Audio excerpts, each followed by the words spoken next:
Tenemos la oportunidad de hablar con Brandi Stockton, una experta en lo que tiene que ver con inteligencia artificial para la industria farmacéutica.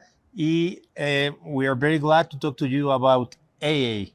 IA. Sorry about my spelling. Yes, my spelling is very bad, you know. That's perfect. IA is perfect. Okay, so tell us a little bit, what is the importance of the IA in the pharmaceutical industry? What's the importance? Well, there are lots of things that are important in the industry regarding artificial intelligence. One would be really thinking about the ethics. Mm-hmm. So we want to make sure that we're using it in a way that is going to benefit humanity, but also not causing harm. Right? We want to make sure that There is a very fine line. A fine line, the borderline between both that situations. Yeah, absolutely, I agree. So it's always a balance of risk-benefit analysis that should be done, right? So you always want to look at the risks of using it as well as balancing that with the benefits of its use. And there is this something that it's going to happen, like or not? It's already happening and has been for years. AI is not really new. It's just that we have become more familiar with it, and so it's kind of mainstream now. But AI is not new, even within our industry. And how you seen being adopted by the by American companies right now that it's a mainstream? How have I seen them being how they are adopting it? Yes. So in some instances, they're adopting it within their processes. They may be using it on a manufacturing line, things like vision systems, visual inspections. But we also have a lot of companies that are using things like Gen AI to help build documentation. That's a key area that at least I hear a lot about. Trying to reduce the administrative burden that is just a part of our daily life today.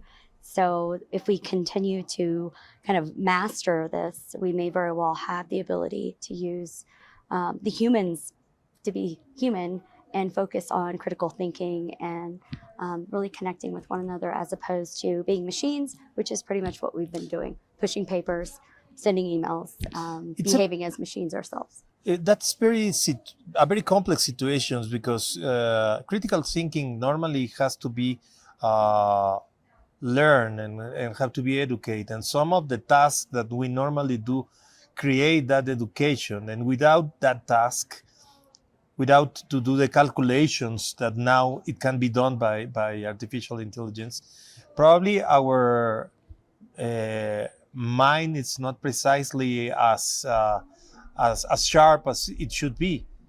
So are you saying that the use of AI could potentially cause us as humans to lose the ability to, or become complacent, reduce our ability to think? I think that I guess it could be the case, but what I see in industry, in the conversations that I've had, we're really thinking differently. We're having conversations, thinking about risk, talking about risks. I think it's important, though, to understand that we need to not only use AI, but also make sure those individuals that are part of a process understand what it is that AI is doing. So we need to make sure they keep that knowledge, the process, and keeping that knowledge. So for every, let's just say, critical step that you're going to have somebody in doing a QC check, for instance, you want to make sure that they're trained to know what's going on in that automated process with the use of AI, making those decisions or taking those decisions. And so it's balancing that.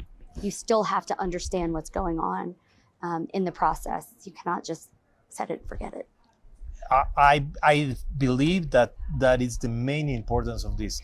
If you understand the process, if you master the process, then you can have an artificial intelligence to help you. But if you, in some way, in all the organization, lose this understanding of the process, you're on a potential risk. Absolutely a risk. If it's a business risk. it can be business continuity can't happen if you do not have an understanding of how to do work without the automation, without the technology. There's a real possibility at times that you will not be able to rely on that. One of the things that I believe it can be a potential problem is the head counting, because probably people can have this situation to reduce the head counting on the pharmaceutical companies because the artificial intelligence. That makes you sense? It makes sense, but I also think that there's a different way of thinking about this. If you are going to have a machine performing tasks that are, I'll say administrative, or those things that really repetitious, easy for me to say, right? Then you also have to have the volume has to be considered, right? We're not going to have humans looking at things, so it's going to be really going fast. So you're going to need a lot more humans potentially to have that oversight. Your machine's going to do certain things, right? You're just going to run whatever the model is supposed to be doing. But we need the people, again, that critical thinking, looking at the decisions that it's taking, having that oversight, making sure that it is the outcomes, the predictions, the recommendations that it may be making are in fact what they should be doing. I also think that we have to think differently about our roles within organizations. Instead of being part of the process where we're pushing buttons or in some instances just watching a process, just sitting and watching, we're going to have new roles that come out of this, just like we have done many other roles in history in our past, right? We have several instances of this. So you think this can be a complete revolution? Absolutely. I do. I do not see this as taking over our jobs.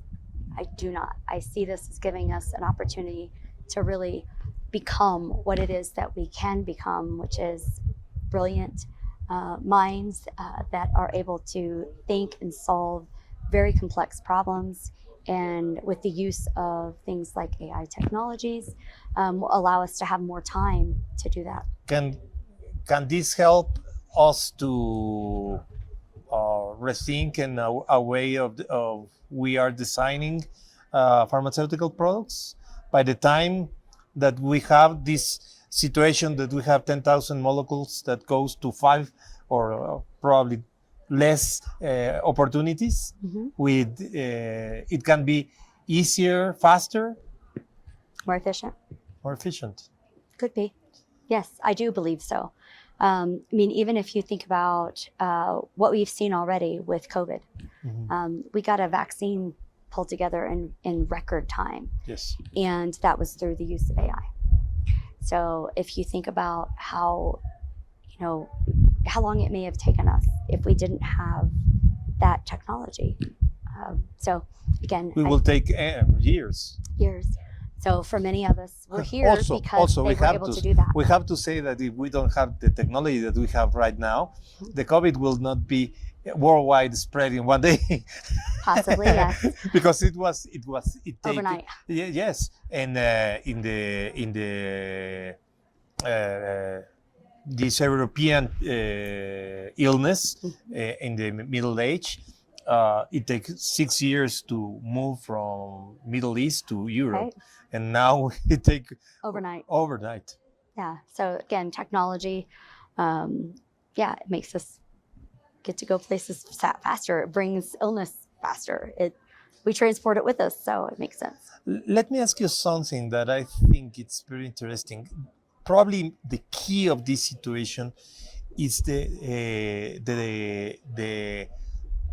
high direction in the companies, the general manager, all these have to be involved in these decisions, so the process of intelligence can be direct in a constructive way. Okay, so can you please rephrase that so I make sure I understood? Let me. This change has been involved the general manager, and all the high levels of the organization. So the process of AA will be more in the constructive way than in the destructive way.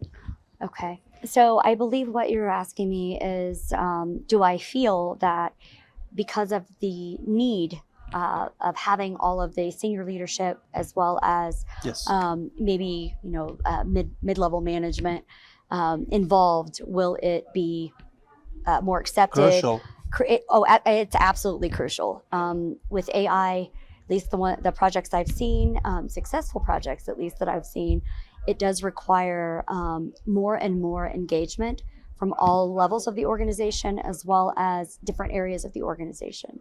A good example of this is maybe in the past, procurement may not have been a group that would get involved early, meaning they would get involved early from maybe procuring a solution or a supplier, a vendor, a technology.